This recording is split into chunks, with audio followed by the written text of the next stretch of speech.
Welcome to the Mrs. R Relevant Daily Draft Podcast. Going on right outside of me is the Super Bowl matchup of Jake Browning versus Tanner McKee. That is the preseason game that is on in Cincinnati, Ohio. So for those of you watching live, welcome. For those of you watching on delay, that you'll just ignore that. But Owen, second straight night that you've been on a podcast. How are you doing tonight? Good, and you better not besmirch the good name of not Baron Browning, Jake Browning, who threw some amazing passes to John Ross at his time at Washington. I repped the John Ross Washington jersey as kind of a wink and a nod to what we're going to be talking about today, since there's going to be a Washington receiver I'm going to talk a lot of good things about today. So I wanted to rep my team with the wide receiver that got me into this, with the new wide receiver that I'm in love with. I was wondering why you were putting the jersey on right before the podcast. And now I also know why you wanted to do wide receivers first. Oh, yeah. Yeah. Taylor, it's good to see you. It feels like, Taylor, I've communicated with you several times this week, but realistically, that was all 7 days ago. So it's good to see you back on the podcast. How's everything going for you? Yeah, it's good. Good to go. I'll plug the new blog later, but I do want to get into this receiver talk with, because I assume you're talking about Denzel Boston, Owen? Of course.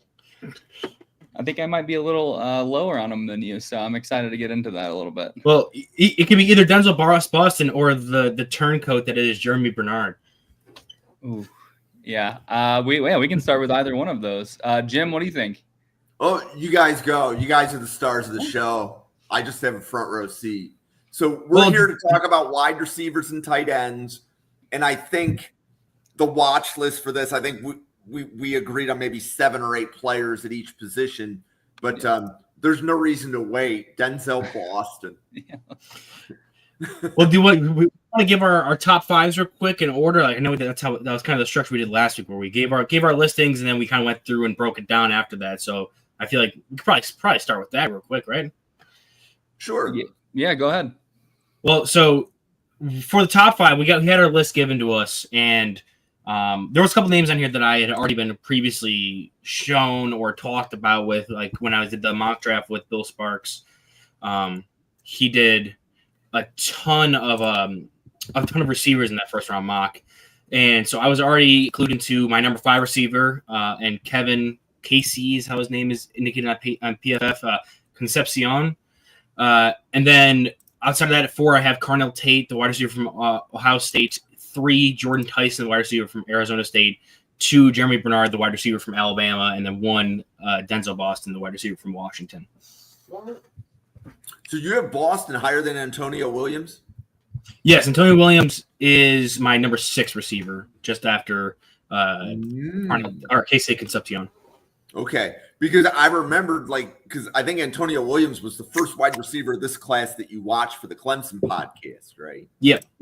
And I remember that you really liked him. But Taylor, out of the, we had maybe 7 or 8 wide receivers that we were starting with. But out of those 7 or 8, who are your top 5? I have Jordan Tyson as my number 1 wide receiver. Antonio Williams, number 2. I actually have Elijah Surratt as my number 3 wide receiver. And then Mekhi Lemon and Jeremy Bernard round out the top 5. Denzel Boston is 6, though, and don't worry. He's right there. I just have some lingering questions about his upcoming quarterback play this year, to be honest with you. Yep. There was very good questions about his previous quarterback play, if I had to be honest. Yeah, I just mean the volume. I think his 2 games he saw with Williams at quarterback, he only had 3 receptions in each game. So I just think he's such a running. I actually think it hurts. We're not going to get into running backs, but the number 1 Washington jersey, I actually think it hurts a lot of that offense. It helps him. It skyrockets him. Don't get me wrong. He's a potential Heisman candidate, but I think it hurts Jonah Coleman's production. I think it hurts Denzel Boston's production this year. And I think that's something that we have to worry about a little bit. But that'd be my main concern with Boston right now. Why don't you tell us why you like him? Yeah. So, and I put this is not Washington bias. I know I pulled out the Washington jersey to start this with, and they are my favorite college football team. But he was my favorite watch through specifically of the guys I watched. You get through the Antonio Williams, which to clarify, Jim, because I did watch Antonio Williams, really liked him in my first watch. He graded out the exact same as Concepcion and Carnell Tate, so they're all like in a cluster there. For me, Denzel Boston, you're watching a bunch of these guys, even a guy like Carnell Tate who's 6'3", I think Concepcion or Tyson, one of those two, were like 6'2", and there are a lot of guys who do a lot of their damage in the short to intermediate and then have some deep speed, and they're more of these kind of hybrid outside slot types because they have that short area quickness. Where with Denzel Boston, you throw on the tape, and he's like your true prototypical X receiver, play on the boundary, wins a lot with his physicality in the short intermediate. So like he's not super twitchy and able to win with those short area routes. But if you try to press him at the line of scrimmage, he's able to bench you off and get you off with a really decent release package there. And when he's going to run one of the like comebacker routes or slants, he's able to use his frame to shield, use his physicality and his length to create separation there. So he's still able to create separation, just more so using his physicality as opposed to some short area quickness stuff. And then when you get to the down the field, now he's not the best athlete in the world. I do think he's going to run not great. I don't expect him to. But when he is given off coverage or he's going against a cover 3 soft zone corner or a off man corner, he has some deceptiveness when he's running down the field and setting up these deeper routes with head fakes and ability to get a corner's hips to flip while not being in stride with him while they're just trying to mirror what he's doing with that off coverage and then capitalizing that with like smaller, more intricate moves as opposed to these big post corner cuts where he's not really going to excel as much.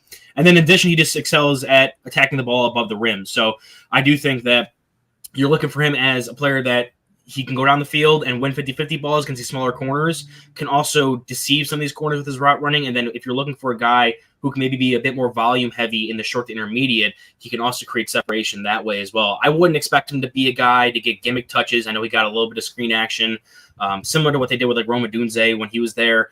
He wasn't the best at run after the catch guy. He's better than Boston is, but he was never the best either. But they still were able to feed them just because they want to get their best player the ball in his hands. And he has some juice after the catch because he's a kind of a long strider. But I don't expect him to do much with the ball in his hands afterwards. So he's a guy that does a lot of his damage before the catch, has some damage after the catch, but you're not really hanging your hat on that. And then he's just more of that. He's the only guy I could label like the alpha tag on of this receiver group, where I can see him going out there, go one-on-one with an NFL level corner, and if you can target him and expect him to win that rep and overpower some of these guys there. So Taylor, what did you think of Boston? Yeah, no, I agree a lot with what you said, especially with kind of working those corners in zone coverage. Like he uses good leverage versus the DBs. He's not necessarily, going to blow by anybody, but he's able to get open. I think he's physical in the run game, which is really good. He moves really fluid just as an athlete. Like Owen said, he's not going to run a blazing 40 by any means, but he's a fluid mover. And he fights after the catch. He's not going to make any house calls, not a ton of them anyways, not after the catch. Not like we saw like Tet McMillan, for example, do in this last cycle. Like he's not taking anything to the house like that. I think he has a good feel on slants versus both man and zone. I think he can get open in both. He's able to create space off the line of scrimmage on like drag routes underneath. He just gets to the spot really quick, straight across the formation. But the things that concern me, I mean, his PFF run grade is not good, but I thought it showed up on tape better. I thought he looked like a better run blocker than he was given credit for in terms of his PFF grade. The things that I am worried about with him, I kind of mentioned this earlier with Demon Williams taking over as the quarterback. I do think the volume might not be there. I think he can handle the volume. Don't get me wrong. I just think his production might be down a little bit this year.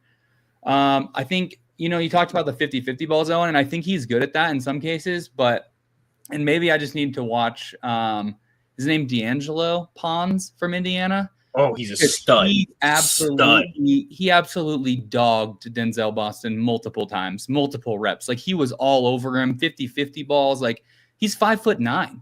Like that's a little concerning. Yeah. I understand Pons is probably a, top 75 pick in the draft. I haven't got to my evaluation of him yet, but I know he's definitely a good player. But just that's about 6-7 inches of height right, that he's given up right there. And he's getting, he just looks like the inferior player in that matchup, at least in what I saw. So I think there are some concerns with his ball skills, really. I think he is physical. Like, he can definitely box out and just go get it. I think, but corners that have better ball skills, kind of like Pons from Indiana, give him some trouble with 50-50 balls even. But I still have him as a day 2 guy. I don't know what your grade was, Owen. I assume round 1 since he's your wide receiver 1. Yeah, he's towards not super high up in my round 1 grades, but he's towards the back half. He's definitely an official round 1 grade. Yeah. Okay. Yeah, I have him round 2, 3. So I think it's going to depend a lot on the play this year, obviously. But there's a lot of receivers in kind of this late round 1, round 2, round 3 tier. Yeah, it's a lot like last year's class where there's not a guy that is like Tet was a guy for me that I thought was cleared above the rest, but we saw with a lot of like other coverage of that class that there was a kind of a cluster of how people viewed that class specifically. And with the respect to Pons, I know this isn't the cornerback episode, but he's a dude who just we did the Indiana deep dive for our podcast. If you anybody who hasn't heard that, go back and listen to it. I did with I think Bill, and I can't remember who the other person was that was on that one. We did that, and Pons, I have him as like a late round 1, early round 2 grade because he's 5'9", he's a slot guy.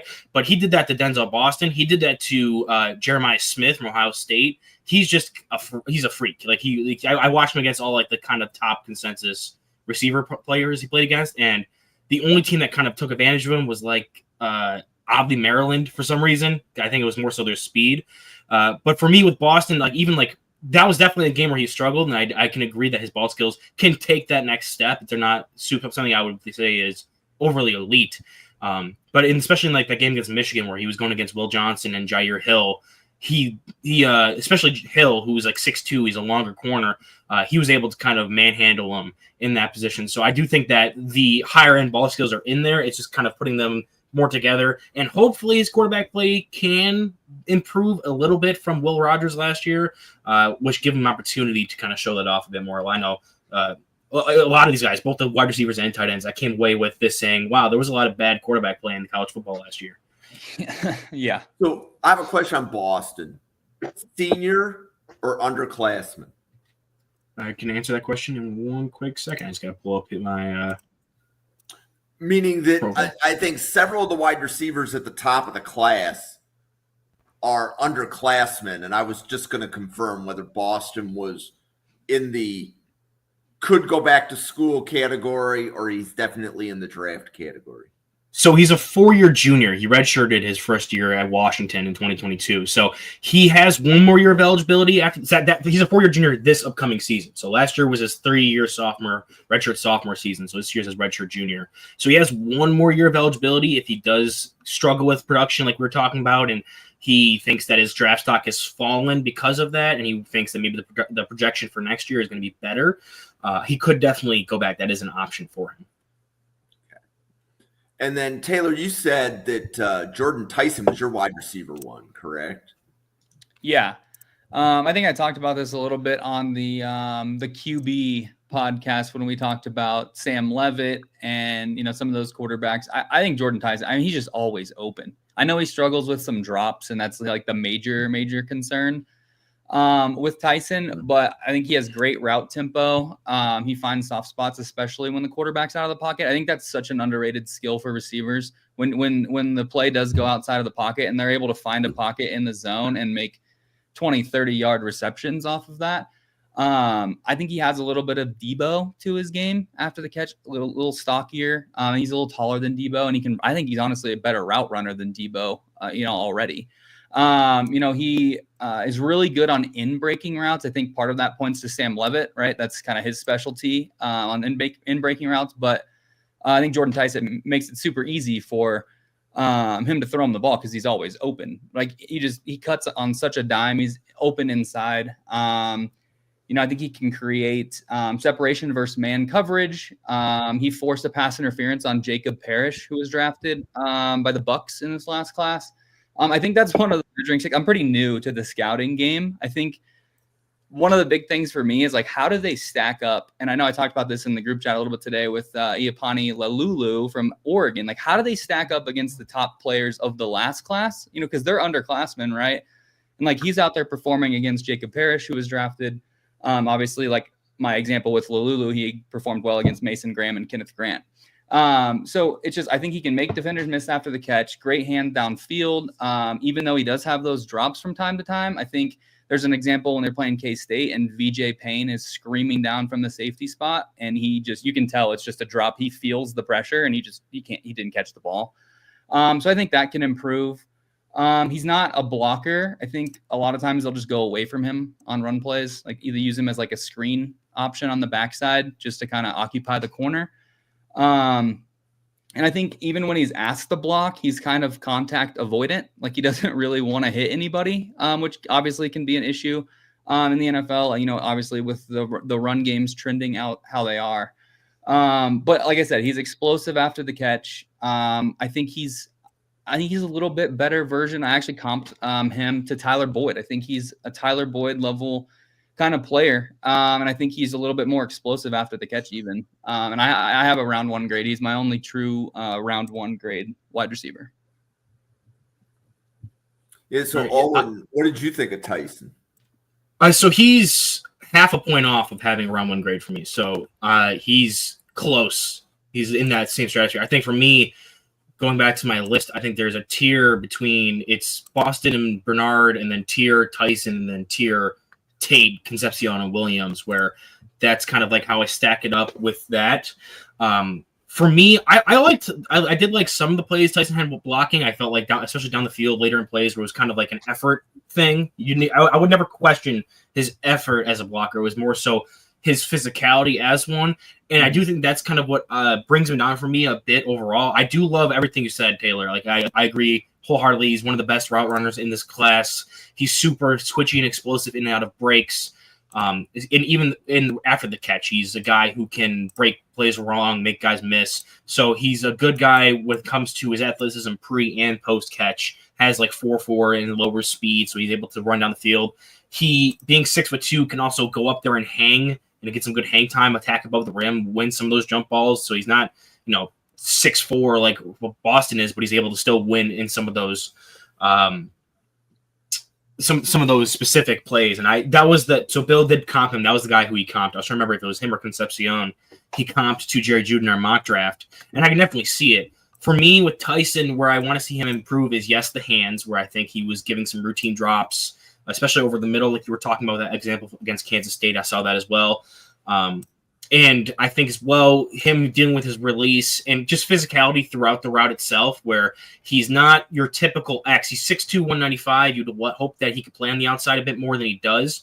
I just feel like bigger, longer, stronger corners. Like imagine him going against like a Sauce Gardner on the boundary makes me concerned a bit. I feel like him working in space as a slot definitely improves his chances in the NFL, which is kind of what my point back with Boston was. I feel like he's someone who can do, succeed on an island out there. Whereas a guy like Tyson, I think he has it in him. He just needs to show it a bit more. And just to piggyback off your point with looking at players that going against some of the top draft picks of last year, that was kind of my favorite question of this offseason has been, what teams are people looking at? What players are people looking at? What matchups are you watching for current draft prospects for this summer scouting process? So Kansas State, I specifically sought out Kansas State because I knew Jacob Parrish was a draftable player, and I was particularly high on him. Similar to like if you're watching, I was watching D'Angelo Pons. I watched him against Washington, watched him against Ohio State, watched him against Maryland, because you have Denzel Boston, you have Jeremiah Smith, and the guys from Maryland had a couple receivers come out last year, including Ty Felton. So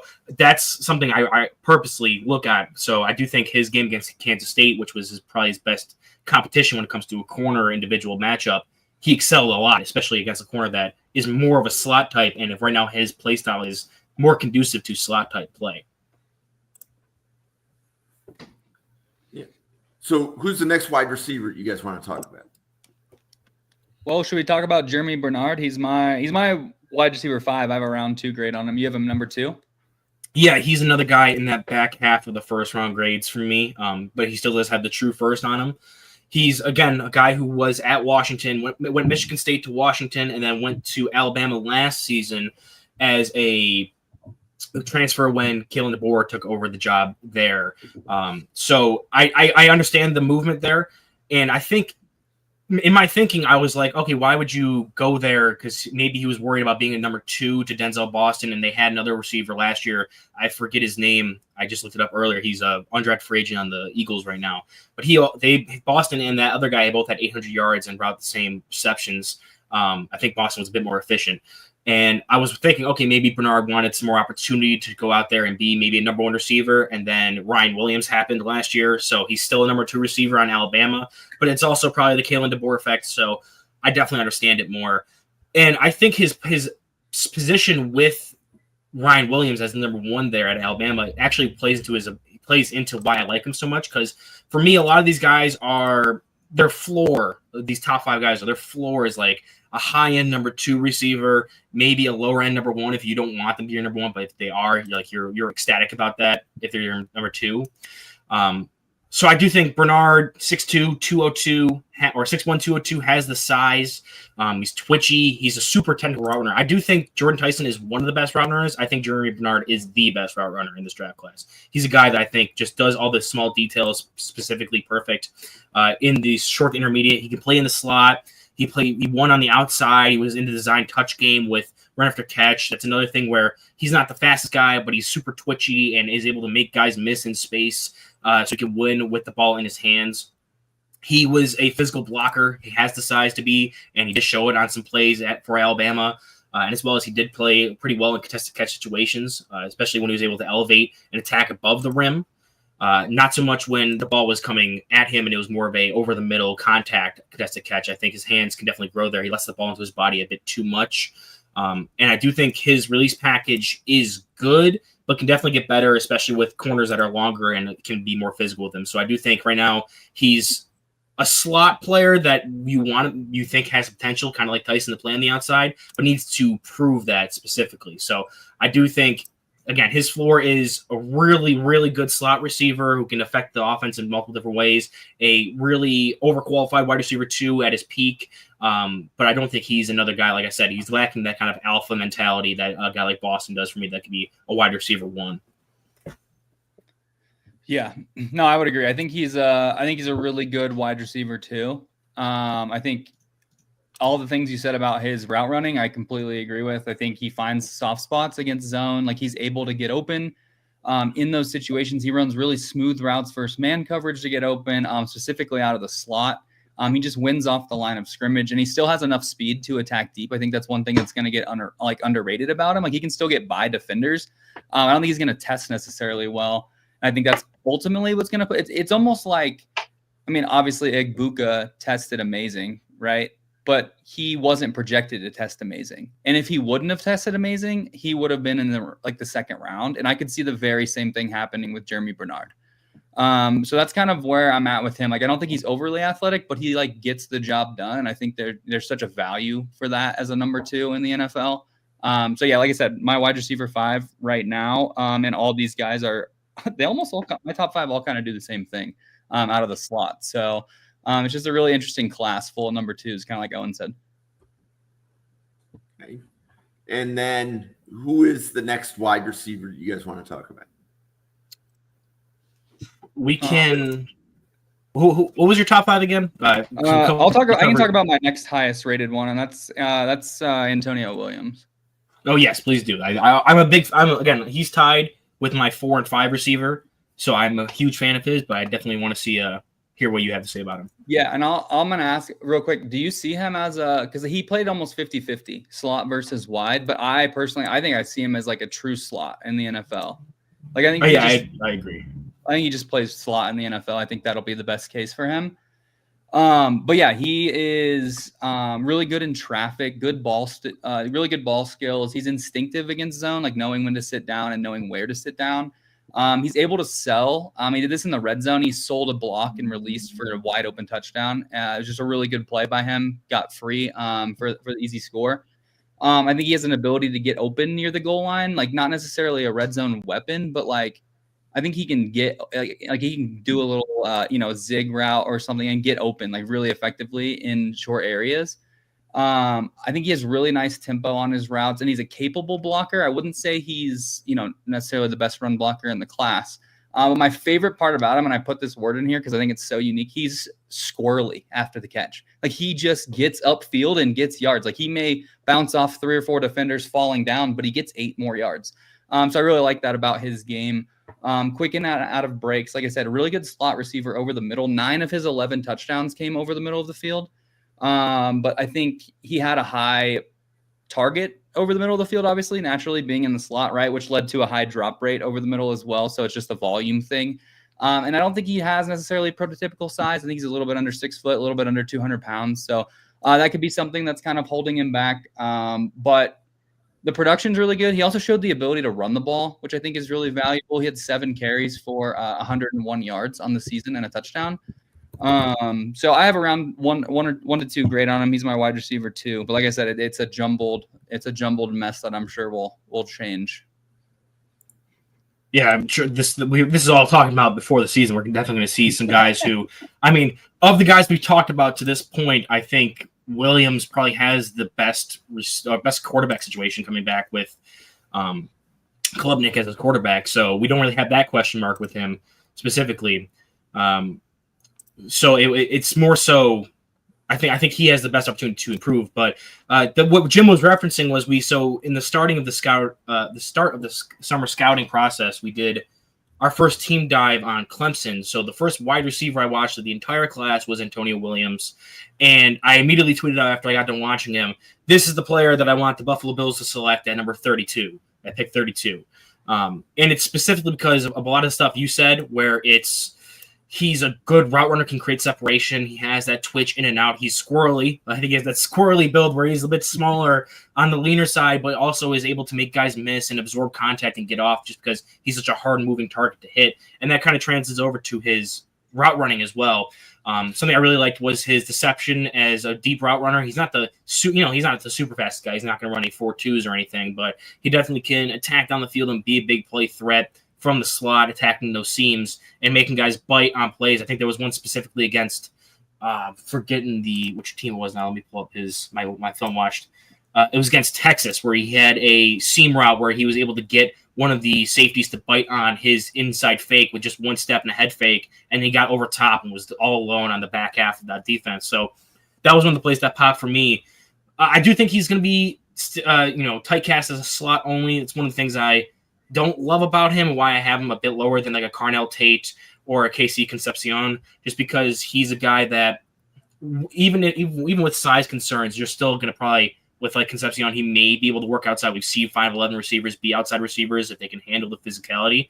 For me, Williams just isn't going to be able to do that a lot. Like, I like his blocking effort, but when he was asked to be on the outside and when he was faced with press coverage, when he was on the outside, even in the slot, when they kind of pressed him, even with that little bit of space, he showed issues with getting off of that in the first few yards and getting rerouted a lot. So I think he has room to grow when it comes to production and showing out as a receiver overall because he has that connection with Klubnik, but he is going to be a bit typecast for me unless he can prove otherwise. Yeah. Do you have any concerns about his drops? I think he has 8 of them. So I felt a lot of those drops specifically were when he was short arming passes, getting some T-Rex arms. I do think it's something where I think he needs to be more confident where the ball placement is going to be from Klubnik and kind of get over it. Ties back into his fear of like contact and physicality, where if he's able to be more physical player, maybe add a little bit more muscle mass on him, and again, trust his quarterback to not leave him out there for hospital balls, I think that will make his hands a bit better. I didn't see a ton wrong with them technically. A lot of those drops were him just short arming them and not doing the full extension, bringing them in with good outside the frame technique. Okay, well, I have 2 other receivers in the top 5 that we haven't talked about. My next one's Elijah Surratt. I have him kind of like what you said about Denzel Boston. Like, there's not many what I would consider, or what probably you would consider, alphas in this class. Right. But I think Elijah Surratt is someone that can be that. I mean, he's a big body, like prototypical size. He battles through contact downfield. He put up before he transferred with Cignetti to Indiana, he put up 82 receptions for almost 1,200 yards and 8 touchdowns at JMU. And then he followed that up with 18 yards per catch last year. Only 53, but he almost had 1,000 yards and another 8 touchdowns. So Fernando Mendoza enters, comes to Indiana. I think that's a huge step up. Curtis Rourke obviously got drafted, so he can't be that bad of a quarterback. But, if I think Fernando Mendoza has, a legitimate case to ride a good season into a first-round draft pick. So I think that's a different type of quarterback than he was getting last year. I think he is really, really good at blocking downfield. There was a specific example where he's blocking downfield and it leads to a touchdown. And it's pretty solely because he takes the defender just completely out of the play. I think he wins inside versus man. He's physical on balls thrown deep to the outside. Really good movement off the line of scrimmage. I think he doesn't get enough credit for that. Just kind of a quick area. Like he gets the first step on the defender. I think he's capable after the catch. He's not a burner. He's not going to blow by anybody, but he's capable of picking up a few yards. I think he has a quick, ability to get his foot and cut in the ground, kind of off the line of scrimmage. Like I said, he finishes near the goal line. He's got a good ability to work open versus zone. Really good ball skills, able to adjust to back shoulder throws. And again, he plays in a run first offense. So his job is to run block. And I think he's pretty good at that. I wouldn't say he's maybe at a level of my comp for him quite yet. And that would be Jack Besh. I think he's kind of in that similar frame. Like he's going to win you a 50-50 ball. And I think, I think some of the things that are going to hold him back is he doesn't necessarily create separation, which may lead to more 50-50 balls, right? We've seen that with guys like N'Keal Harry, for example, that, it looks great on the highlight reel, right? But it doesn't necessarily translate to the NFL. I think he has enough wiggle in his game and the production is really good that I think he's going to be a really good receiver in the NFL. I think I have him as a round 1-2 grade. And I think he's my number one, kind of like prototypical, kind of like Owens is Denzel Boston. I think Surratt's the guy for me, and then Boston's number 2. The rest of these guys are kind of more, inside slot receivers, at least at the top of this year's class, it feels like. Yeah, when Brian Maffey did his top 20 wide receivers, he said this class has a lot of slots in it. So I guess I have 2 questions. Well, first of all, I'm going to start with a comment, then I have 2 questions to follow up. So when we put the podcast together, at that point, Owen and Taylor, at this point, they're still building their boards. So the 7 wide receivers were Jordan Tyson, Antonio Williams, Denzel Boston, Jeremy Bernard, Elijah Surratt, Kevin Concepcion. Those are 6. And the 7th name was Nick Harbor. We still haven't talked about Concepcion. So why don't we do that before I ask my questions? We also haven't talked about Harbor. We can make that one quick. I know from Owen's tweet he's out on Harbor, but he was at least on the watch list because everybody's going to be talking about him this draft cycle. But what do you guys think about Concepcion? Okay, you want to talk about Concepcion first? Okay, go ahead, Owen. Yeah, well, so real quick for my Surratt, I have him graded the same place I have Harbor, which is top of the 3rd round. I have my comp for him. I don't think it's as much Besh as more Pat Bryant from last year, where he does definitely big physical blocks. But I do think there's a major question mark with his athleticism, where Boston, I do think he's a good, not great athlete. I'm concerned about Surratt being even to a good level standard. Like Pat Bryant ran a 4.61 in the 40, which I mean isn't terrible, but like you can definitely see it on tape. That's kind of where I'm at with Elijah Surratt. So he's going to be a guy who I need to see maybe be a bit more of a burner and not just win down the field when it comes to contested catch situations, and more so take the top off of defense. But moving to Concepcion, I have him as my wide receiver 5.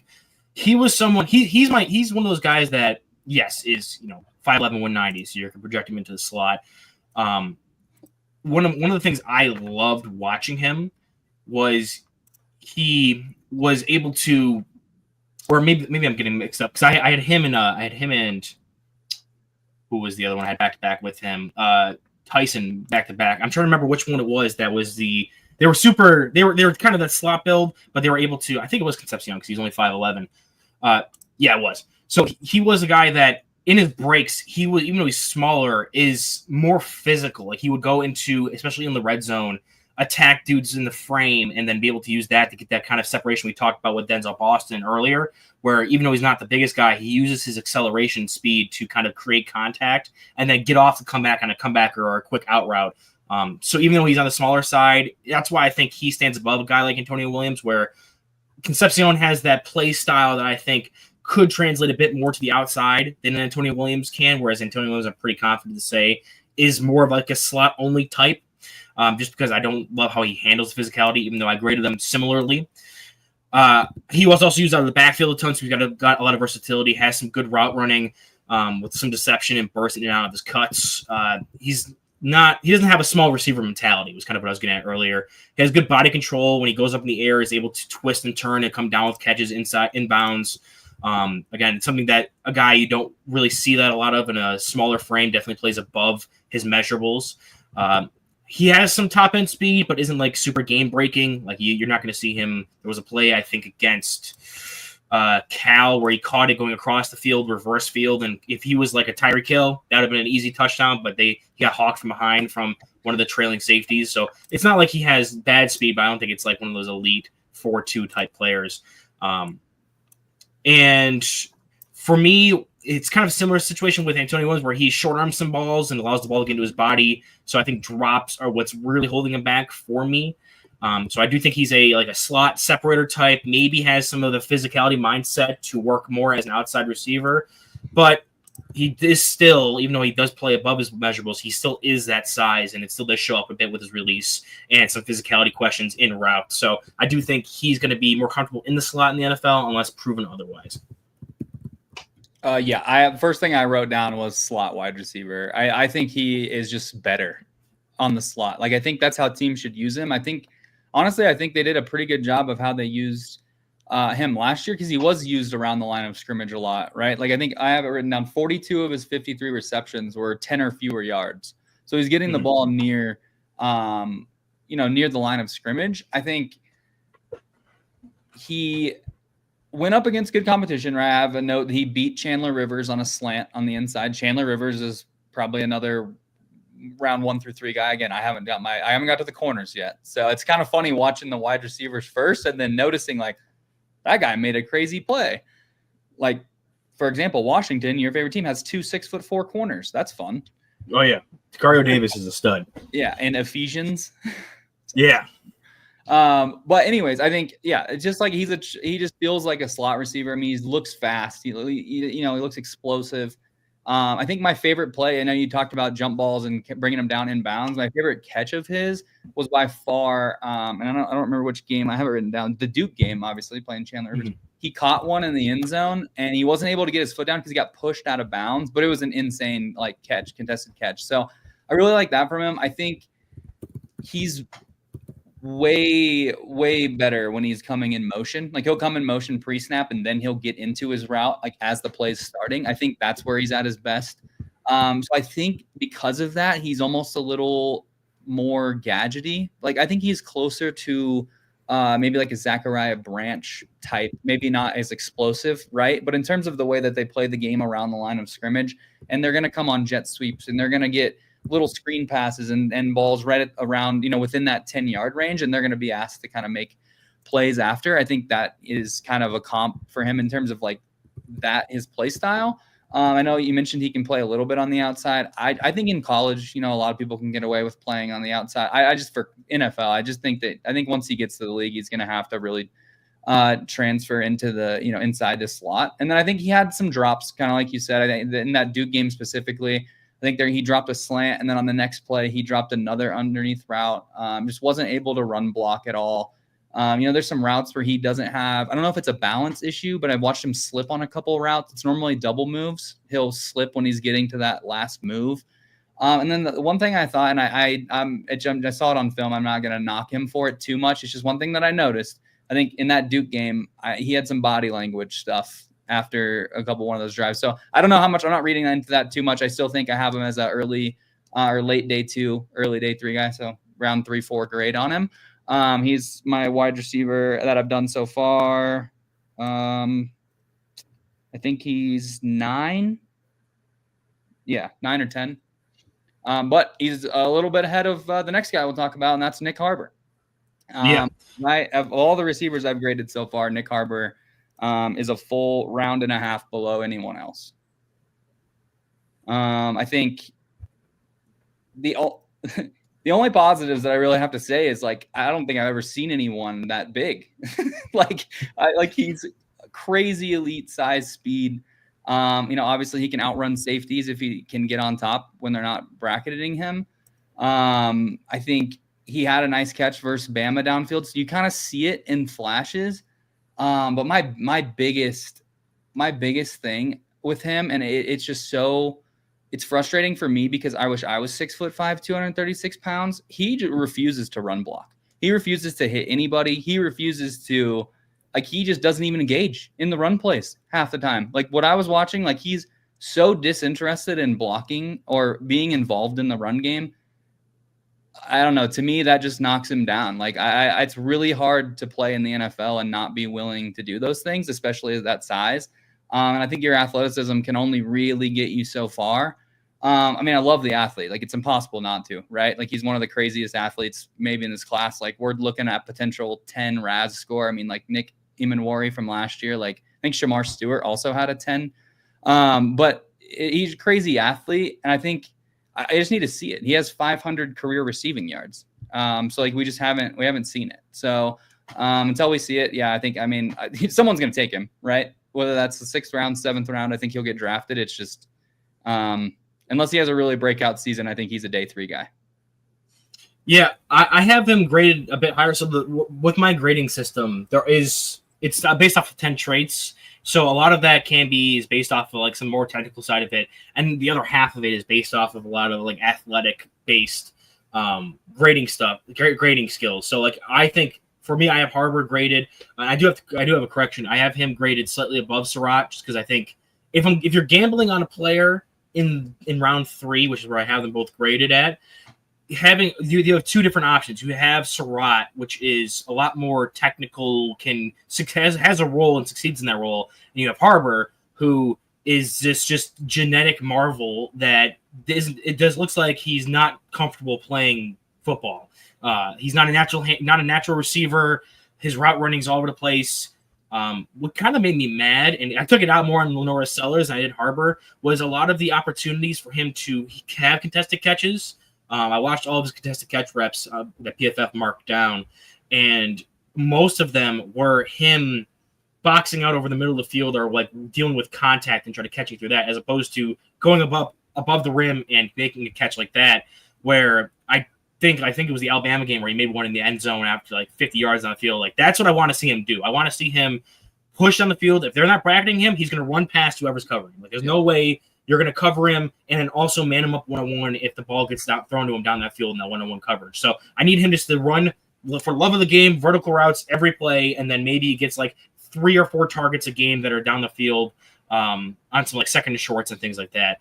I do have to say, I don't know which games you did watch. I know you watched the Alabama game, which was rough for it. Yeah. But if you're able to watch the Texas A&M game and the Illinois game, he has much better run blocking in those games specifically. Okay.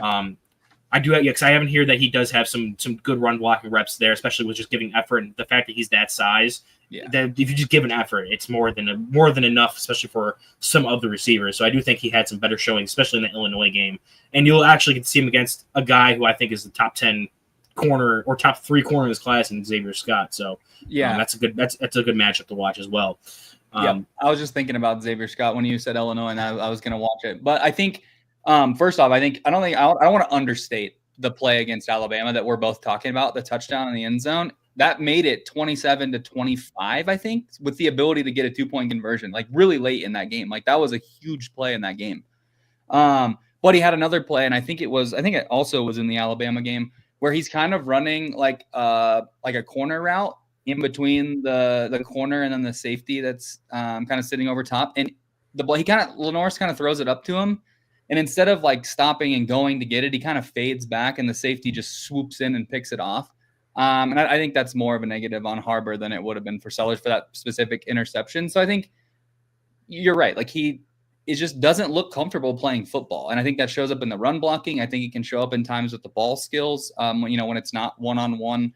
downfield. But it is another year of him playing football, right? He had the whole off season to learn how to play football. Like, we know the athlete.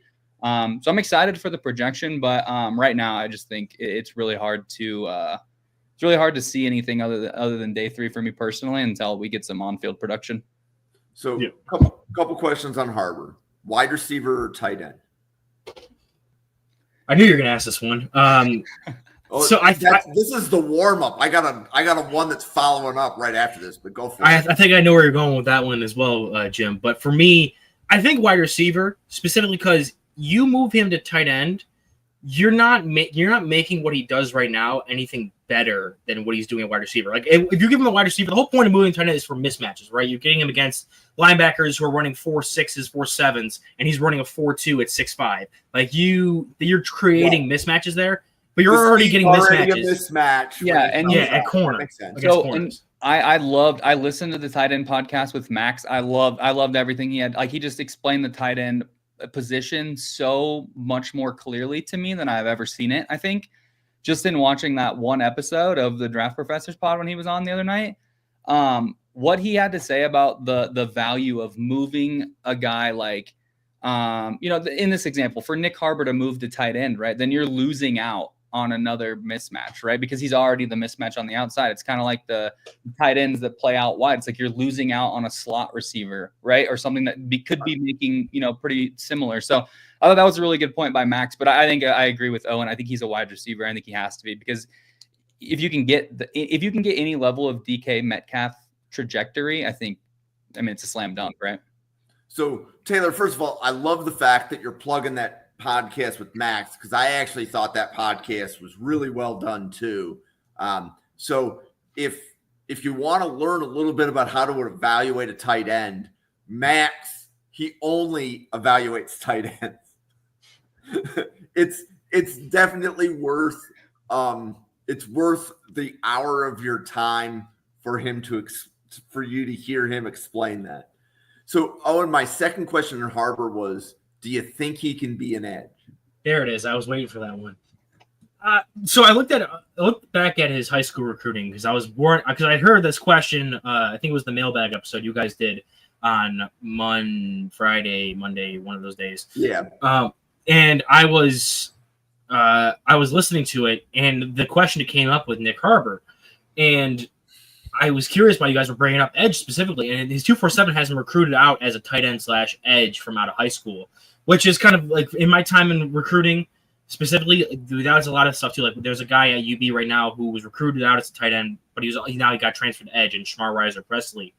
But that guy is 6'7", 260, whereas Harbor 6'5", 235. That's smaller on the edge scale. So unless you're going to be able to pack him on like another 10, 15 pounds, even then he's still on the lighter side for these edge players. And it's just, you've already gone through, he's a track guy. This is his first clear offseason of playing football and dedicating 100% of his time to football.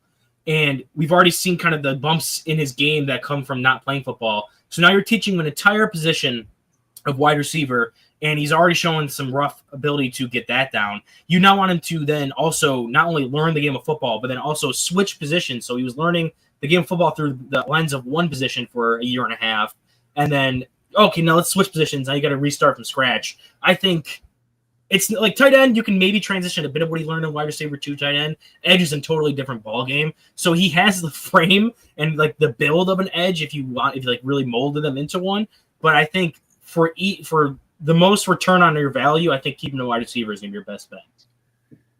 Okay. Yep. So I would completely agree. I know we have to get the tight ends here, but for wide receivers, Owen, I kind of wanted to just run through some other names that I think the people should watch, or also that I've looked at and I have even graded higher than some of the players that we've talked about since then. Because I watched the wide receiver, not to plug another podcast, Jim, but I watched the wide receiver one too. I was just trying to get names, and I was getting so many names. No, keep plugging. Hey, if you're talking about past podcasts, Taylor, you are a favorite. You are one of my favorites now.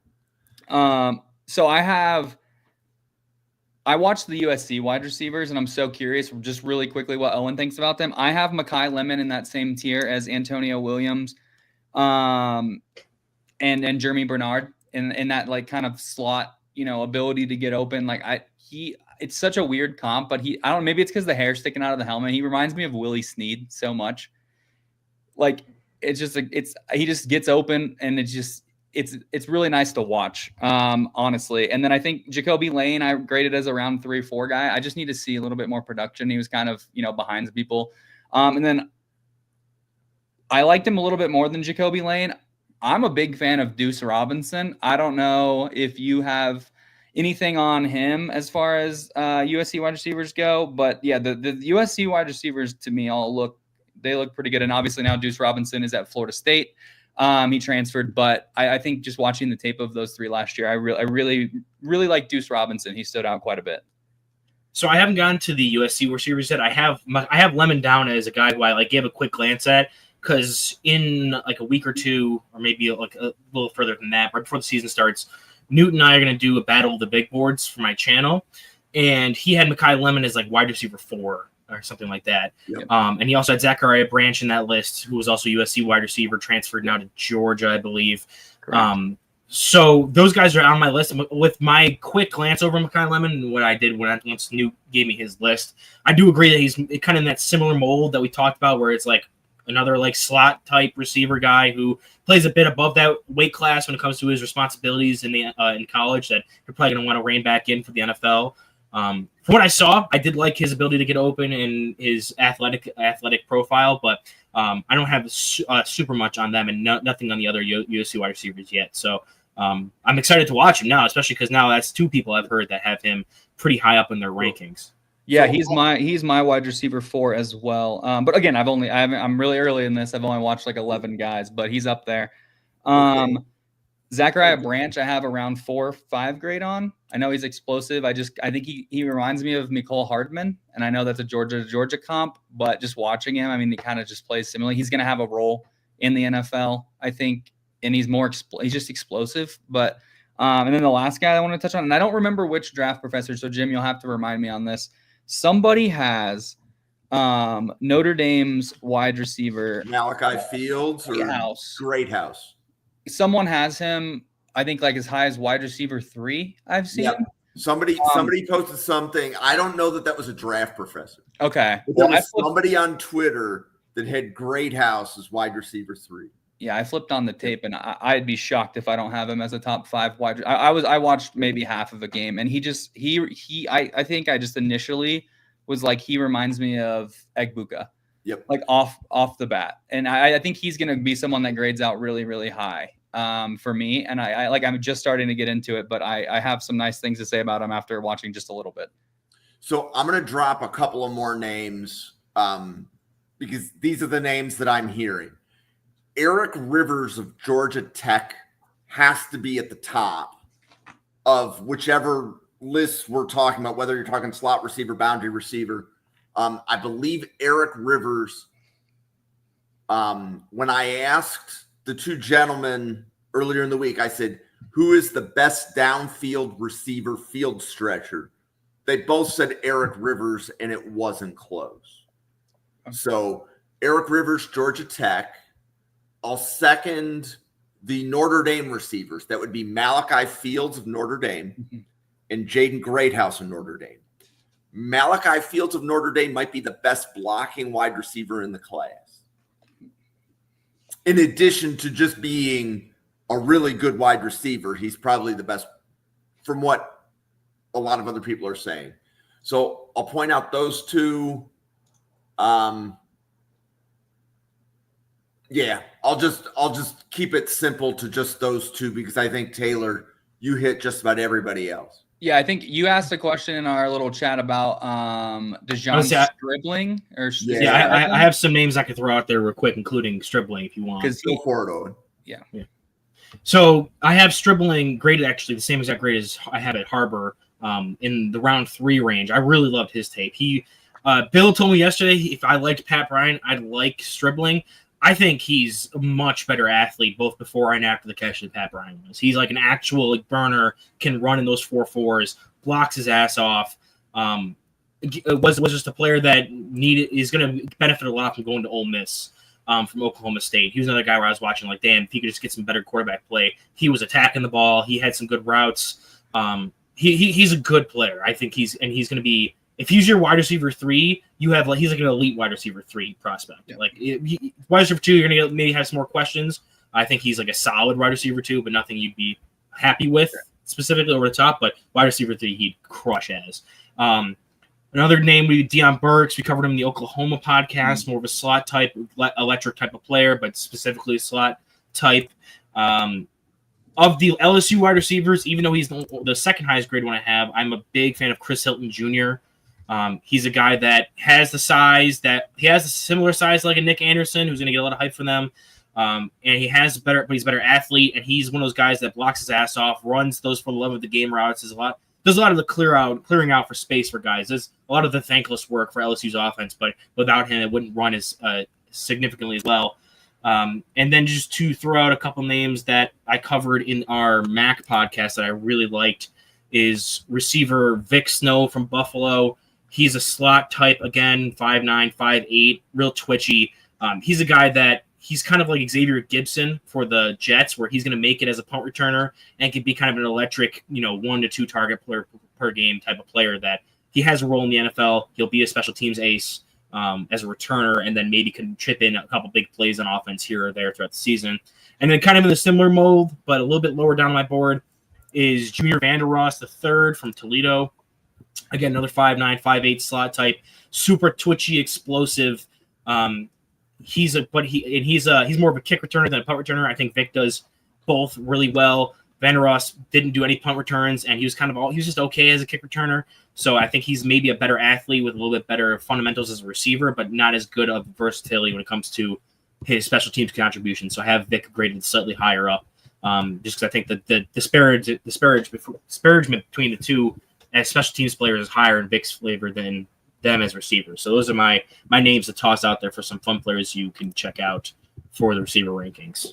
Sweet. All right, one last point on Stribling, just to go back. I have this written down. He is the 4th highest run block PFF grade from last season of returning players with 200 or more pass block snaps. Is Fields on that same list from Notre Dame? Is Malachi Fields of Notre Dame on that same list? I do not believe so. Okay. Is that of just players in general or wide receivers? No, it's wide receivers. Returning wide receivers. In terms of run block grade. Okay. He's a little bit outside. He's top 15. He's top 15, but a lot of those guys didn't have 200 run block snaps, which I think is a pretty low mark. But yeah, we could definitely get into the tight ends now because I think we've definitely exhausted the wide receiver. Yep. We could talk about. There's 30 wide receivers we could talk about. Yeah. So I do have one, let's say, fundamental question, from a wide receiver tier standpoint. Is there anything that would prevent a wide receiver that's in your 3rd or 4th tier from being wide receiver 1? If they have a good year, the board is fluid enough that they could move all the way up to the top. I think that there is a chance for that. But a lot of it, I think there's also because I have a full grade into versatility when it comes to placement on the football field, in addition to release, competitive toughness, which comes up this blocking and ability to deal with some more physicality and route. So if you have a slot, or if Deion Burks went for 1,800 yards this season and was an electric player, I don't know if I'd have him as wide receiver 1, even though if he answered a lot of questions I had. I think he'd still be so tight cast as a slot wide receiver.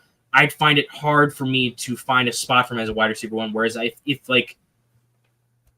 even an Antonio Williams, or we talk about Casey Concepcion, he could maybe be a wide receiver 1 just because I think that there is pathways for them to be an X wide receiver. And if they showed that this upcoming season on top of producing well, then that'd be a pathway. But there's some players specifically that are slot only types that I think have a built-in ceiling to how high I would draft, or I would rank them or draft.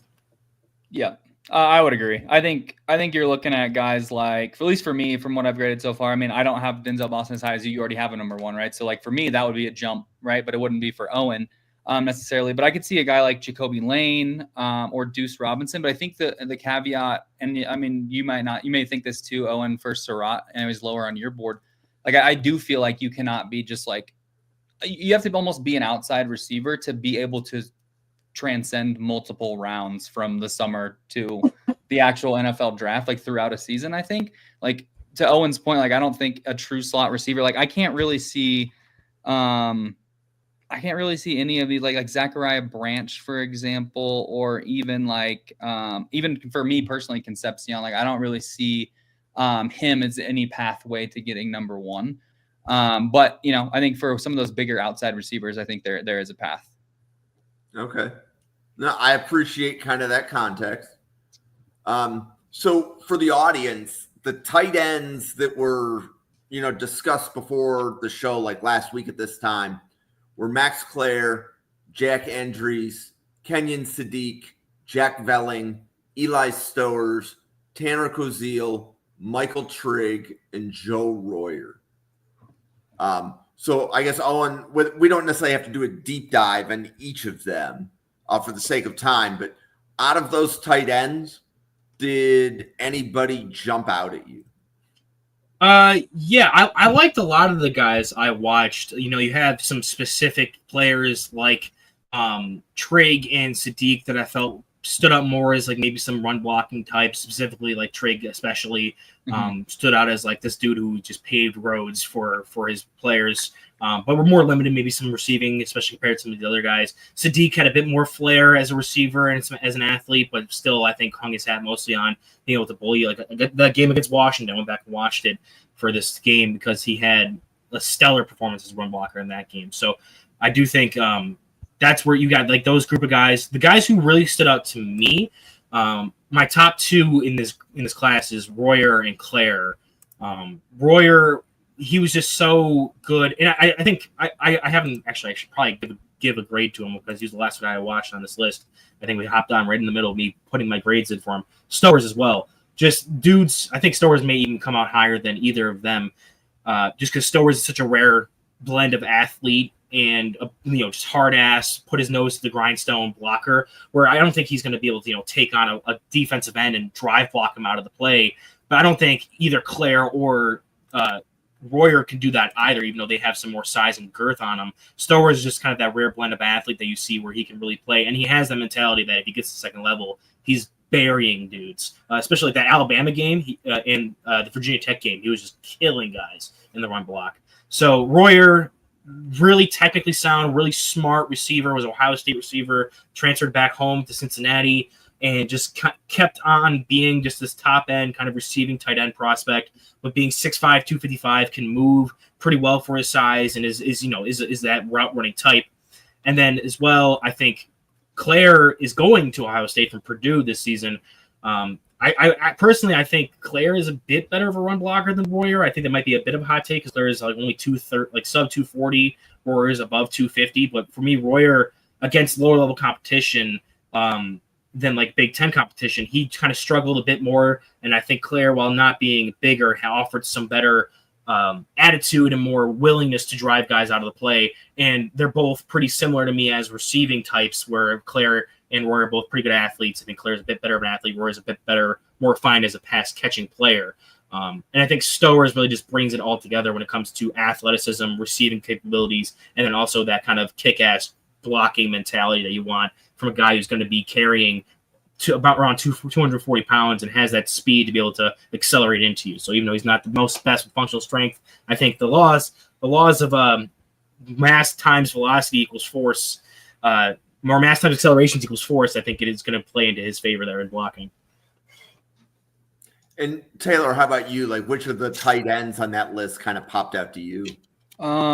So I think it sounds like from what the guys you just named, I assume are at or near your top five, and I have all those guys written down as well. So Sadiq really stood out in limited action. I've really liked his blocking.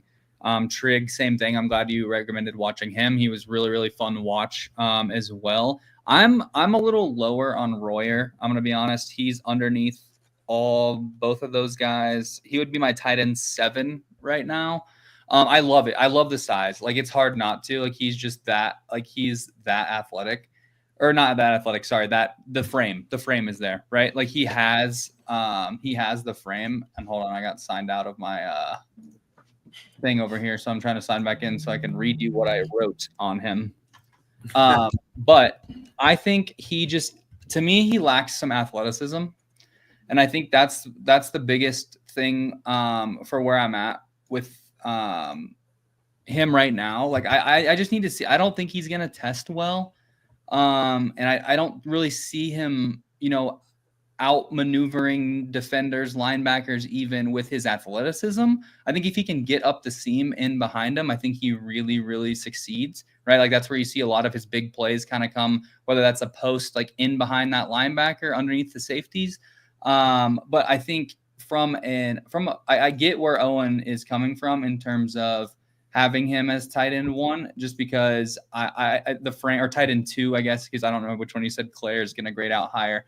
But I have him, massive frame. I think he moves smooth, good hands, and is a good receiver over the middle. I like his ability to get inside leverage on even like slot corners and stuff when he's standing out, and he's able to get into the interior of the field. But I don't think he doesn't accelerate well, at least from what I can tell on film. Even after the catch, like when he's trying to get up and he may have a defender, a few yards behind him, he still gets caught pretty quickly. So not much yards after the catch. I think his blocking needs work. I think he, again, just lacks some athleticism. And I think one thing I noticed about him that I didn't necessarily like, because you think about, I mean, if you're watching him, right, if you're just watching him play, you're like, oh, that's Travis Kelce, right? Cincinnati, same size, like that's Travis Kelce. But what separates them so far, in my opinion, is Royer's ability to get open against zone coverage. There's like numerous times where they're in pretty standard zone coverage, and he'll just run like a little 5-yard hitch or whatever. And instead of like moving laterally to try to maneuver the linebacker or find a soft spot in the zone, I thought he kind of just stayed there and took himself out of the play. Like, that was kind of his route, and he wasn't doing much after that. I just noticed that a couple times. But again, like I said, over the middle, he had 37 of his receptions came over the middle of the field. So he is valuable, definitely valuable. I think he's definitely someone, if he grows into his frame, I just think he needs to be at that size. He either needs to be more athletic or he needs to block better. And I think he's somewhere in between both of those right now for me, which is why I have him a little bit lower than some of these other guys. At, like you mentioned, Claire, he would be my tight end 2 right now. Sadiq was 3rd. And then I have Trigg and Stowers as kind of both round 2 to 3 grades. And then I have Jolly from, I don't remember his first name, I'm not going to lie. Justin Jolly from NC State. I have him there in that range as well. But my number 1 tight end that I have evaluated so far is Jack Indries. I was a big fan of what he did last season at Cal. And I think I know we talk about Max Clare going from Purdue to Ohio State, right? But I think Jack Indries has the most significant value increase transfer, and as far as tight ends goes. Like, I think, I just think in that Texas offense, I think he's going to be kind of Arch's right-hand man. At tight end, I think he looks the part, right? He's 6'4", 241, is what I have him listed at size-wise. But I think one thing that I loved about his game, and I think it's so undervalued, is his pass protection. Whether he's lining up in the backfield as a fullback or he's playing inline, tight end, and he's blocking Ruben Bain 1-versus-1 in pass pro. Like, Ruben Bain's one of the top edge rushers in this year's class. He's always willing to hit somebody. I think he really struggles run blocking, especially like lead blocking, like out of that fullback kind of position too. When he's lined up in the backfield and he's kind of lead blocking, he does feel a little lost at times. But I think in terms of pass protection, he's really, really good, and he holds up well. I think he's good yards after the catch, and I think he can really move defensive ends, around his size. He's not going to move like a 3 technique or anything like that, but a 4-3 defensive end or an edge rusher that he can get his hands into, he can move. And like I said, I'm just really, really excited for what he's about to do with Arch Manning at Texas. I think he's a really fun player to evaluate, and I think he was really, really fun to watch. Yeah, I think so. Just to clarify, with the top of my rankings, to give the official rankings, I have Stowers at 1, and then Nice. I have Royer, then Claire, then Trigg, then I have Endries at 5. I like Endries. I mean, we covered Texas in one of our team breakdowns, and I liked a lot of what you talked about, specifically the pass protection, his ability to win after the catch, being a player that can get down the field and be more of that receiving type tight end, where he's going to fill that kind of Gunnar Helm role in that Texas offense. I was really excited to see him transition to that role in their offense. But for me, it was a lot of, he's a guy, his story is great. He's a walk-on from Cal, ends up going to Texas to play with one of the top quarterbacks in the nation. Like he worked his ass off to get from walk-on to where he is now at Texas. And it kind of shows up in his game too, where he's a run blocker. He's a hard worker. He's not particularly like the most functionally strong or the biggest guy on the field to be able to down block. I think the reason he's good as a pass blocker is because he's just smart, knows how to be technically as a blocker, but doesn't have to rely on moving guys off the spot, be more so in the way of them coming through him. So, but when it transitions run blocking, even as a guy who maybe when he gets some momentum as that fullback leader, that's when he does like maybe his best run blocking, which isn't saying much because then it's better than that than when he's on the line of scrimmage, hand in the dirt, coming off. So I think he's more of that move blocker, big slot type tight end who has some limitations. I don't think he's like the best athlete in the world, but I do think he's good enough to be able to attack down the field.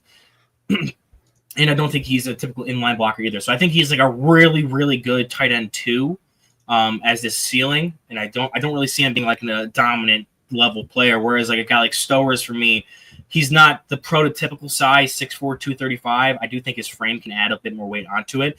But against even like the highest levels of competition in the SEC, playing at Vanderbilt, and especially in that game against Alabama where they upset them, he was just a monster, showing off athletic ability that really made him stand out amongst competition that's super high up. Ability to go climb the ladder, get the ball, run after the catch ability. And even though he's not the most functionally strong guy, he can definitely go out there and run block his ass off on second and third levels. For him, it's just going to be producing more in those contested catch situations. Like he showed he could do it, but it wasn't something he did with frequency. And there was a lot of times where he couldn't come down with the plays. He had a sub 50% contested catch percentage. And as well, he's a move blocking kind of weapon for the offense. He's not your traditional tight end, so he's not going to be accustomed to playing against his own coverages, sitting down in them. He reminds me a lot of like Chigakonkwo when he was coming out of where was he? What college did he go to? I can't remember at the moment. Maryland, yes, out of Maryland. He reminded me a lot of Chig when he was at Maryland, where he's kind of this move blocking, all across formation, hybrid player, kind of what you maybe thought of when talking about Nick Harbor transitioning to tight end. Like that's the kind of, he's what the best case scenario a Nick Harbor could be at tight end. But I do think he has a lot of room to grow and is already like one of those guys who stands out above the rest because of his athleticism profile. And projecting forward, I do think he's probably going to be my tight end 1 if he does replicate what he did last year and then adds on to that as well. Yeah, I'm not going to lie. If I could pinpoint his projection to the NFL, he would probably be my tight end 1 as well. I'm really, really high on him. I'm just not 100% sure if he's got to add into that frame, right? Like I agree. It's there. I really like Stowers. I think he has the potential to definitely be tight end 1 by the end of this process, but I would like to see him put it together. And I kind of went into the film, like you kind of hear what the media, you hear what the people say that don't necessarily watch everything. And they're like, oh, Eli Stowers, really good receiver. He can't block at all. I don't agree with that. Like I think he showed up, and he's not going to just overpower any defender with his blocking, but he's such a smart blocker. Like even just like using his body to knock defenders out of the way at times, like he just knows how to position himself to make the play go forward, right? He's not giving up a ton of negative plays. I thought his Texas tape was great. I mean, I think multiple times he washed Anthony Hill out of the play. Like he was able to handle Anthony Hill, who many consider, probably top 50 pick in this year's class. But yeah, I agree with everything you said about Stowers. I think he's really, really good at getting open in the red zone versus zone coverage. He's savvy with his routes and can get upfield quickly. He's a fighter. Like he fights for extra yards. He fights in the run game. He had the run blocking. I don't know if caught this on tape if you watched the Bama game, but he had the actual run block to seal the game on that first down to win it. So that wasn't like him overpowering anyone. He just put his body in the right position, and the running back made the right call to run around it. And he was able to get the defender out of the play and ultimately win the game on that play. So I like Stowers a lot. I definitely think I just want him to put on some weight. I want him to put on some muscle and just really just hone in on the blocking. And man, he's gonna be a good player. All right. Yeah. Yep. So Owen, how are you feeling about your offensive board? I'm really happy now. I know I was actually really happy with it before we came into this podcast, and then I get like those 5 names at wide receiver thrown at me, which I gotta go check them out. The Notre Dame guys, USC guys. I definitely need to go do some more research. I'm at 22 receivers watched right now. I'm probably hoping to get to 30 or 35 before the season starts. And then tight ends. There's a lot of guys in this class. Like the top of the class is good in when we look at the guys like for me Royer and Trigg and even Eclair, where those are guys going to be solid. Like I think their ceilings are like round 2, round 3 picks. Really good pieces for an NFL offense, but there's no I think that's why Stower stands out for me. He's like that stud guy. So I'm interested to also dive into some more of the deeper cut tight ends, because I was a big fan of like Jackson Hawes last year, players that maybe weren't in that upper group in the 2nd and 3rd round players. But if you fill out that lower round players, I think those are going to be where you get the more fun niche picks. Trigg really stood out, I guess, of the group that I liked watching his tape because it was so much different than maybe like an Endries or a Stowers or a lot of these other guys that we watched previously. Kind of similar to what it was with Boston and against the slots, the barrage of slot receivers we got in this podcast. So I appreciate hearing both of you saying, I'm glad we added Michael Trigg, right? Because I'm listening to just, obviously all of these different Draft Professor podcasts, and different people are beginning to pound the table for him. So I'm glad that I could add that little element to it. So you guys want to do corners and safeties next week? Sure. I got a couple of those guys already done, so I'll be happy to dive into some of these other deeper guys. Yeah, that works for me. So I'm going to read out loud. I put it into the private chat for you guys. But safety Dylan Thieneman from Oregon, safety Caleb Downs from Ohio State, safety VJ Payne from Kansas State, safety Miles Scott from Illinois, and Jalen Kilgore is going to be your Jahdae Barron of this draft class. Tell me if he's a safety or a corner, because you probably want to evaluate him for both. Yeah. I would say if you want to toss in Michael Taffy from Texas, that's another good one too to watch. Yeah. And Owen, I knew that you had already watched him. Yeah. I didn't add him to the list. Him and Rod Moore are some of my favorite watches from our last cycle. Yep. So I'm hearing things about Payne and Scott from other draft professors. There will probably be safeties rated higher, but those are safeties people are beginning to pound the table for. Yeah, I think there's another safety that's on Duke that I caught my eye. Yes, Terry Moore. Yes, what's his? You are correct. Terry Moore. I would like to, just because we're going to be watching Chandler Rivers too. Might as well knock out both of them, right? And I was watching the game. I don't remember which wide receiver we were talking about playing Duke. Oh, Concepcion. And I just noticed that Terry Moore was playing him, playing Concepcion one-on-one man coverage and holding his own. So that stood out to me. I actually made a little note in my notebook about it. So he's another guy I'd love to talk about. Those are always the best when you're watching you're watching the totally opposite side of the ball and someone who's covering them or playing against them flashes. You're like, okay, now I got to watch that guy right after this. Yeah. I just immediately add it to my sheet. Yeah. Yep. And Owen, that was actually something I was pointing out. Actually, I think I was pointing it out yesterday in the podcast when we were with Bill. And it was, I think, after you dropped off, right? Yep. Like we were backstage. But you had made a comment about if you know enough players, you know who to watch somebody against.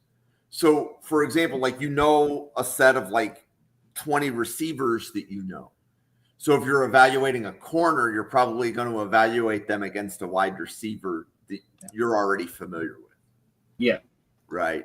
Okay. So for corners, I have Xavier Scott from Illinois, DJ McKinney from Colorado, Domani Jackson from Alabama, Jermod McCoy from Tennessee. He is currently injured, but he's probably going to be CB1. Everybody else has him as CB1, so I'm just saying that. Keith Abney from Arizona State, Chandler Rivers from Duke, Christian Gray from Notre Dame. And you can throw any more corners in. Those are the corners that were like unanimous when we did the cornerback big board. I think nearly everybody had those corners in their top 10. There were plenty of other corners that weren't, that like one person had in the top 10 that two other people did not. Those 7 were the common ones. That doesn't mean that they're the best corners. That just means that those were the ones that everybody agreed on. Yeah, I was gonna say we were talking about D'Angelo Pons earlier, Takario Davis. Those are definitely some guys I think are worth mentioning as well, especially if we're gonna do the top 5 lists again. Yeah, I think Avion Terrell and AJ Harris as well, and maybe even Malik Muhammad. There's kind of a lot. It's kind of similar to wide receivers, maybe a little bit, the cornerback class, as I'm kind of gathering more information. And Taylor, I'll one-up you on that. I agree with what EJ told me.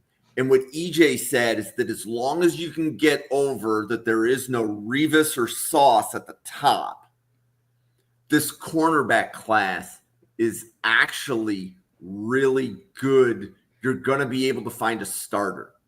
And the list of starters is going to go like 15 deep, he said. It's kind of like with the edge class this past season. This past draft cycle. But that was EJ's assessment of the cornerback class. There were plenty of people in the Draft Professor chat that disagreed with that take. So, but like I would be psyched for those 7, and just to throw more names out. So, like Taylor, you mentioned AJ Harris. I would definitely second that.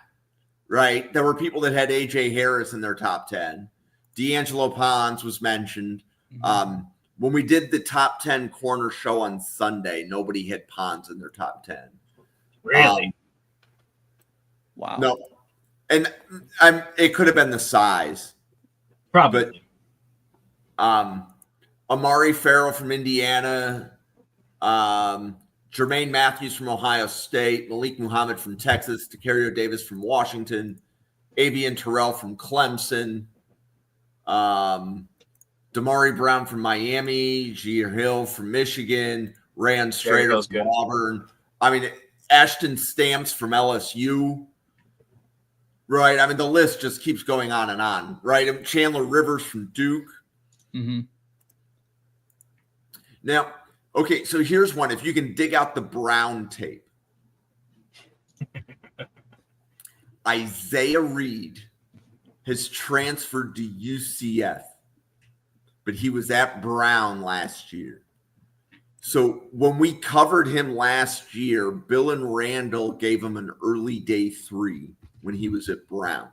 So probably best to save your evaluation on Isaiah Reed until he plays at UCF, but that's a name that you should be familiar with.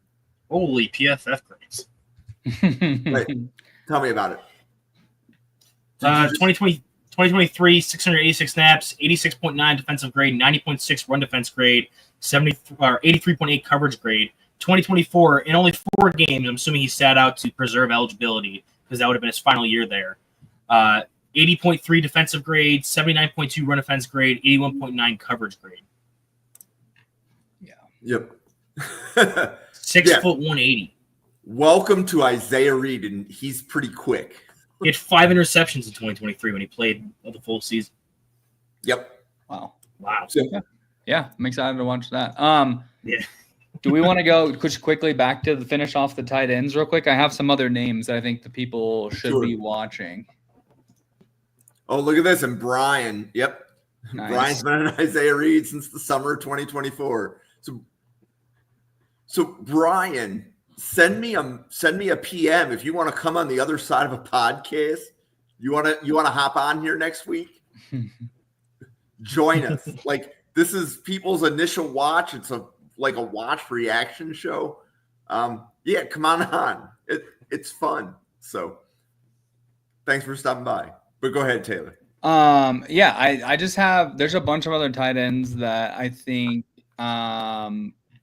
need to be watched. And I've basically just did these ones initially. I think I talked about Justin Jolly a second ago. I think Jack Velling from Michigan State is going to have a role in the NFL.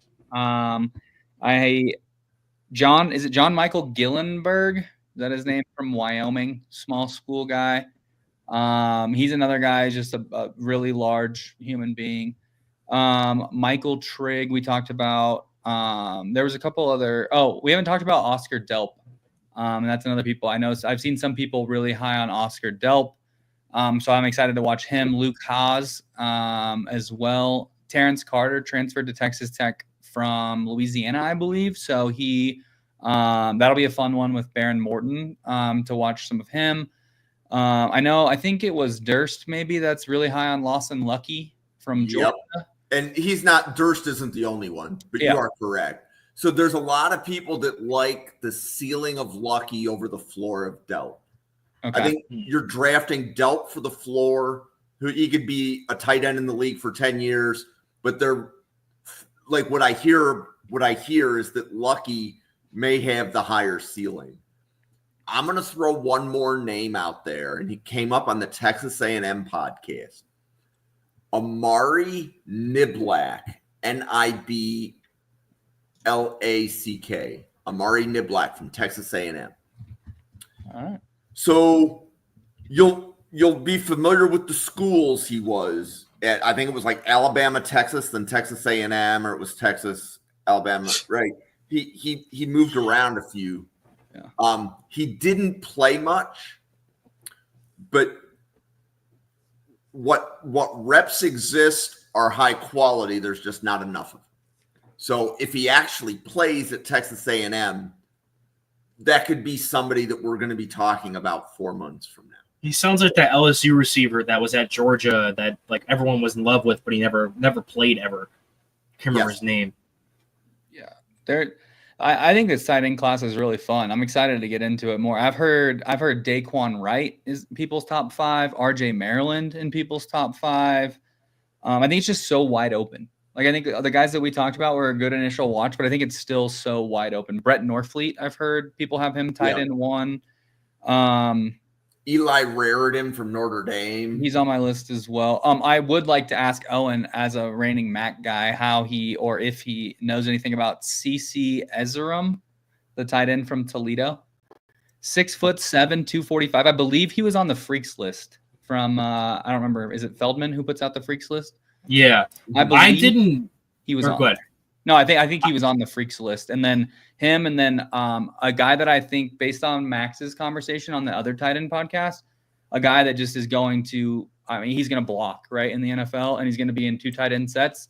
And I'm probably going to have a pretty high grade on him. Is Alex Honig from UConn? I think he's a different type of player. He's 6'7", 270. He's like another offensive lineman, but Jesus. I think he's going to get drafted. And I think he's going to get drafted relatively, highly. Taylor, can you drop those names in the group chat? Because you just dropped names I didn't have. Yeah, for sure. Yeah. I'm looking at the master sheet, and I didn't have some of them. Okay. I didn't even know CC was a guy who was eligible for somebody who would be kind of a notable name. Because when we did the MAC podcast, I was looking through Toledo's roster, and I was trying to find players that like were projected by ESPN or some other places to maybe be some of those top end players for them. And he wasn't someone I saw mentioned a lot, so I'll definitely have to check him out, especially because he's on the Freaks list. Yeah, I'll throw one more name out this year. Yeah, probably a 2027 name, right? Yeah, but Benji Gosnell from Virginia Tech. So we covered when we did a Virginia Tech podcast. That was a name that came out that, like, expect a breakout, but he has more than 1 year of eligibility left. So there's a really good chance that he stays in school. But Benji Gosnell from Virginia Tech. But, I mean, we can sit here and we can keep dropping names for different people. Wait, okay. I will say, last one, though. I promise, Jim. I promise. That's all right. This one's fun because I found it 5 minutes before the podcast started. What do we know about Cameron Barmore from Arizona? He transferred from Mercyhurst, or I believe he played wide receiver. He had 72 catches for 919 yards and 13 touchdowns last season. 165 catches for Mercyhurst over 4 years, and then transferred to Arizona. So listed as a tight end on the position board. 6'6" is all it says. No weight. He does look 230. skinny. I have here for him. 230. Okay, nice. Okay, so we do know a little bit about him. Nice. But yeah, that's I another have him guy up here on PFF. Okay, so Brian knows about him. Yeah, Brian, you'd fit right in here. Love it. But yeah, I agree with you, Jim. We could sit here and do this until the end of time, I think. Yep. And I mean, the main point of what we were doing on Thursdays was to make sure that as we were going into the season, like as we're getting ready to do team previews or whatever, that people had an idea. Like, Owen had a board that had, let's say, was more populated, I think, at certain positions. I think it was a fair way to say it. Mm-hmm. So, and Owen, I know you and I were chatting the other day. Like, I was looking forward to this podcast all week. Yeah. So, and we'll be back at 7 p.m. Eastern time next week. Okay, so we're going to do corners and safeties. And then why don't we do a quick commercial, close out the podcast, and then backstage, I'll walk you guys through a couple of other things that are going through my head. Sounds good. Sounds good. Cool. So, Taylor, do you want to let everybody know who you are? Yeah. So my name's Taylor. Obviously, you can see that in the gigantic green box. But I've done this on the side. I mean, honestly, not really any rhyme or reason. I just kind of like doing it and never had a fully flushed out process in terms of evaluating players, but always loved doing the NFL drafts. I recently started, obviously, Jim invited me onto the podcast, started talking to Owen about these different players and going through building boards and things like that. And starting to actually, get a process for this. And it's been a ton of fun. I probably looked at, oh God, what does my sheet say? Probably 50 total players so far, like fully looked at them, at least 1 or 2 games. I try to do 2 games per player before the season started. So about 50 guys, and I'm really, really enjoying it. But yeah, you can find me on X at my username there. And then I also started a blog, Football with Chaw. All my friends have called me Chaw since I was, in elementary school. So you can tell the last name's a little hard to pronounce. Yeah, so footballwithchaw.com. I just have, I think I only have like 3 posts up there so far. One of them is on Iowa return specialist Caleb Wheatgen.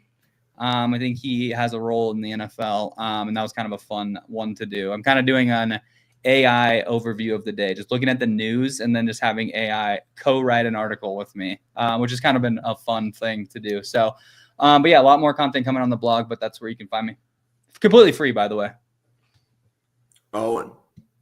Yeah, so I'm Owen from over at the Weekly Huddle. You can find that on Twitter and over on YouTube, where I've been posting videos with some of the other draft professors. Newt's top 10 linebackers video just dropped yesterday. Now we're doing this live stream here today. I'll be with Jim all this upcoming season on Wednesday nights, covering D tackles and edges as the season goes on. And then in the up until the season starts, we'll be here on Thursdays doing these breakdowns with Taylor.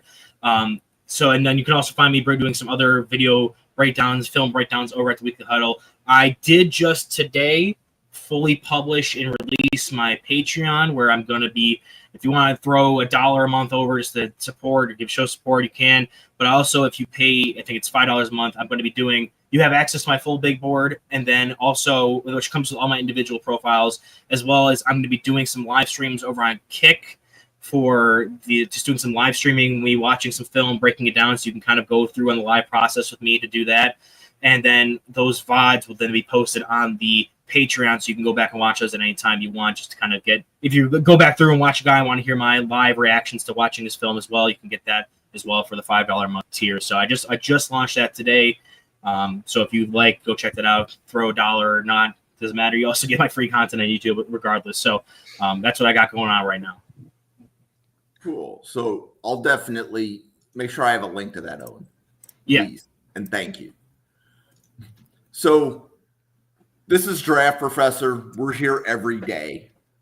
There are approximately 20 podcasters like Taylor and Owen, and they show up once a week and different days of the week. And then what we get is a channel that has unique draft content every day. So this is what I'm calling the dog days of the draft season. For the most part, summer scouting has ended, and we're waiting for college football to be played. So the next 2 or 3 weeks of content, we're having different people come on the channel and things of that nature. Once college football is played, you're going to get team previews. So, for example, when Notre Dame plays Texas A&M, you're going to see Owen and Bill Sparks break that game down, right? But they're going to break the game down talking about the draftable players. So, is that wide receiver from Texas A&M going against that cornerback from Michigan, or excuse me, from Notre Dame? There we go. Wrong color. Right?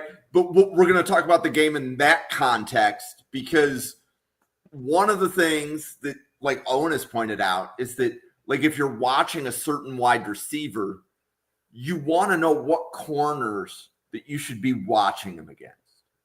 Or if you're watching an offensive tackle, you want to know what edges to grade him against. So this is a way to help align some of that content. So most weeks we will be previewing a game at 7 p.m. Eastern, different game at 9 p.m. Eastern, and we'll be doing that times 5. So we're probably going to be covering 10 or 11 games each week on the station. And that's going to pretty much take us through the first week of October. So that's what's coming at Draft Professor. So go ahead, if you're watching on YouTube, hit that subscribe, please and thank you. The best thank you can give is to subscribe on YouTube, right? We don't get paid doing this. We're doing this because we love to do it. That subscription on YouTube goes a long way. So thank you so much to everybody that does that. That being said, we have been going for well more than an hour and a half. We've covered some wide receivers and some tight ends with some BS along the way. I'm having the time of my life, guys. So for the 85 podcasters at Draft Professor, thanks for watching, everybody, and we'll see you on a podcast again tomorrow night.